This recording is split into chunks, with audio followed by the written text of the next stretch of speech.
So starting with new topics, that is preventive geriatrics. Preventive geriatrics.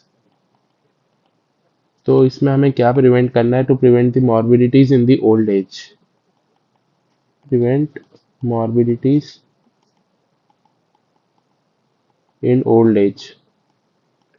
तो सबसे पहले morbidity problems की वजह से होती है, तो सबसे पहले प्रॉब्लम्स देखनी पड़ेंगी। तो problems in old as,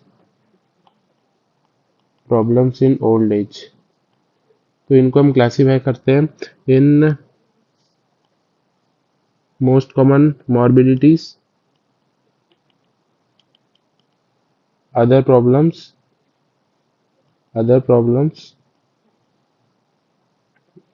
and psychological changes या प्रॉब्लम्स। ठीक है, ये ओल्ड एज में होते हैं। तो सब मॉर्बिडिटीज जो होती हैं वो मोस्ट कॉमन होती हैं, तो इसलिए यह लिखा है मोस्ट कॉमन मॉर्बिडिटीज।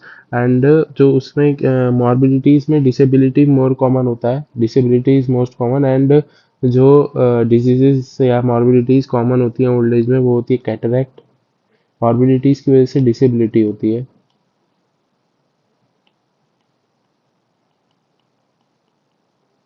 सो जो डिजीज जिनसे डिसेबिलिटी होती है, जैसे कैटरैक्ट कॉमन होता है, ग्लॉकोमा, न्यूरल डेफनेस जो हमने ईएनटी में पढ़ा है, एज रिलेटेड हियरिंग लॉस जो होता है, failure of senses, failure of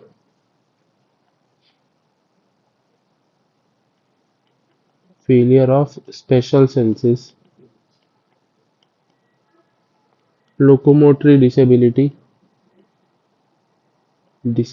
इधर उधर मूव करने में मस्कुलोस्केलेटल सिस्टम जो यूज होता है उसमें प्रॉब्लम्स आने लगती हैं, तो उस वजह से डिसेबिलिटी स्टार्ट हो जाती है। एम्फाइसीमा, ये सारी मोस्ट कॉमन मॉर्बिडिटीज होती हैं। और अदर्स में क्या क्या आते हैं, जैसे cardiovascular problem, CVS problems, organ dysfunctions, organ dysfunctions, BPS, benign prostatic hypertrophy, और detrusor muscle instability, detrusor muscle instability, जिसकी वजह से उनको ब्लैडर इनकॉन्टिनेंस होने के चांसेस बढ़ जाते हैं।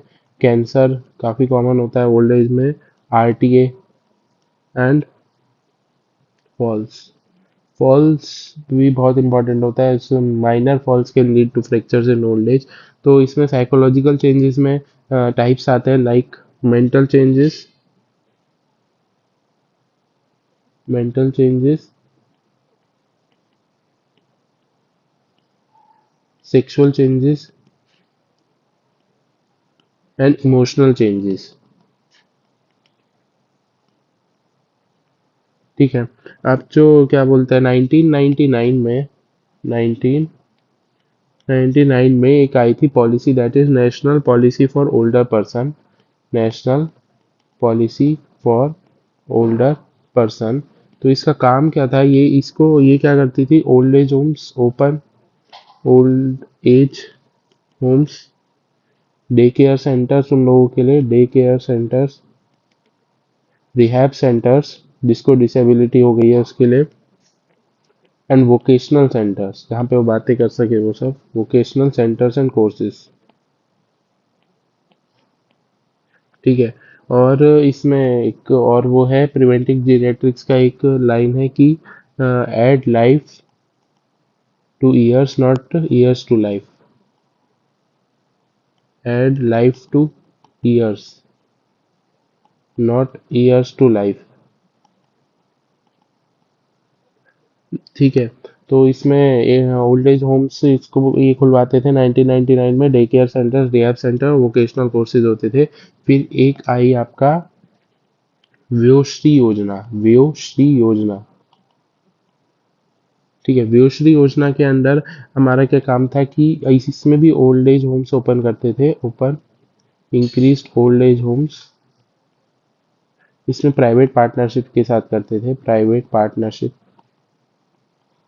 वही शुरू में हम थोड़ा ये थे कि अपन ओपन ओल्ड एज होम्स वाला ओल्ड एज होम्स ओपन करेंगे, लेकिन उसके बाद थोड़ा मॉडर्नाइजेशन की तरफ आए, हमने थोड़ा प्राइवेटाइज किया, हमने बोला अब प्राइवेट पार्टनरशिप के साथ ओपन करेंगे old age Holmes.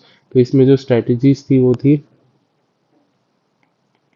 Strategies that is primary prevention, मतलब रिस्क फैक्टर है और डिजीज प्रिवेंट कर रहे हैं। सेकेंडरी प्रिवेंशन मतलब डिजीज हो गई है, कॉम्प्लिकेशन को प्रिवेंट कर रहे हैं। और टर्शरी प्रिवेंशन मतलब कॉम्प्लिकेशन हो गया, डिसेबिलिटी को प्रिवेंट कर रहे हैं। ठीक है। तो प्राइमरी प्रिवेंशन में क्या आता था, हम उस उनकी डाइट को इम्प्रूव करेंगे, बस एक्सरसाइज करने को बोलेंगे, वेट रिड्यूस करने को बोलेंगे।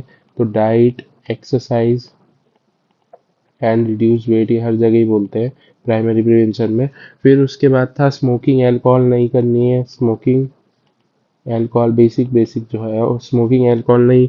और फिर सोशलाइजेशन को बढ़ाना है ताकि वो एक एक दूसरे से बात करें, लोगों से कनेक्ट हो, और फिर जो उनके साइकोलॉजिकल चेंजेस हैं वो अफेक्ट ना हो। ठीक है। और सेकेंडरी प्रिवेंशन में इन्होंने क्या रखा था कि अर्ली डायग्नोसिस। सेकेंडरी प्रिवेंशन में डिजीज हो गई है, पर अगर वो अर्ली डायग्नोज हो गई तो फिर वो उसके कॉम्प्लिकेशंस नहीं होंगे ना। तो early diagnosis and early treatment. ठीक है। टर्शरी प्रिवेंशन में इनकी स्ट्रेटेजी थी कि रिहेबिलिटेशन करना है, रिहेबिलिटेशन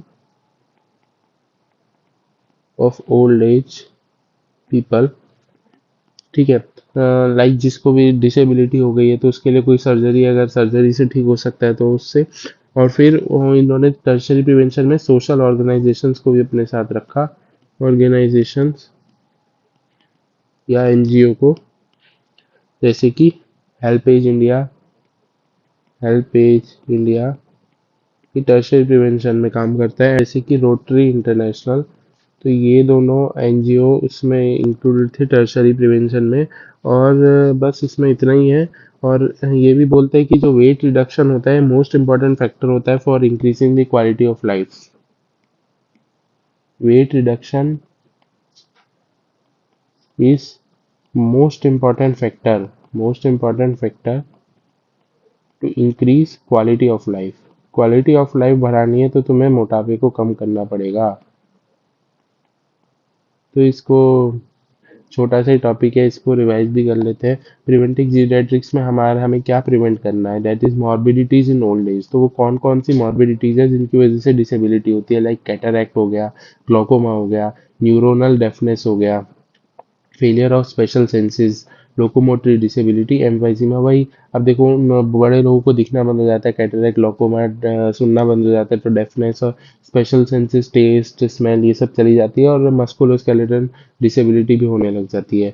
और अदर प्रॉब्लम्स में most common affected CVS, heart, blood vessels, ये सब। ऑर्गन डिस्फंक्शन हो सकते हैं, बेनाइन प्रोस्टेटिक हाइपरप्लेजिया हो सकता है, डेट्रूसर मसल इंस्टेबिलिटी जिसकी वजह से ब्लैडर इनकॉन्टिनेंस हो जाएगा, कैंसर हो सकता है, रोड ट्रैफिक एक्सीडेंट हो सकता है, और फॉल्स हो सकता है। ठीक है। एंड साइको सोशल चेंजेस भी होते हैं ओल्ड एजेस में, that are mental changes, sexual changes and emotional changes. ठीक है। और 1999 में national policy for older person was introduced. Its target was to open the old age homes, to open day care centres and to open rehab centres for the old people.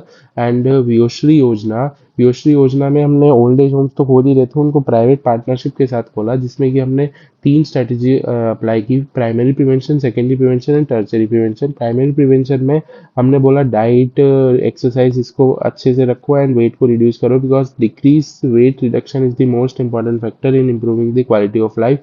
Smoking alcohol discontinue करना पड़ेगा, और socialisation को बढ़ाना पड़ेगा ताकि उनके जो psychological changes हैं वो उनकी लाइफ को अफेक्ट ना करें। सेकेंडरी प्रिवेंशन में हमने बोला early diagnosis and early treatment करना है। और टर्शरी प्रिवेंशन में जो जिसको डिसेबिलिटी हो गई है, अगर उसका रिहैब कर सकते हैं कोई सर्जरी वगैरह करके, तो फिर वो करना है। और सोशल पार्टनरशिप भी हमने ऐड करी, जैसे कि NGOs, HelpAge India and rotary international. Thank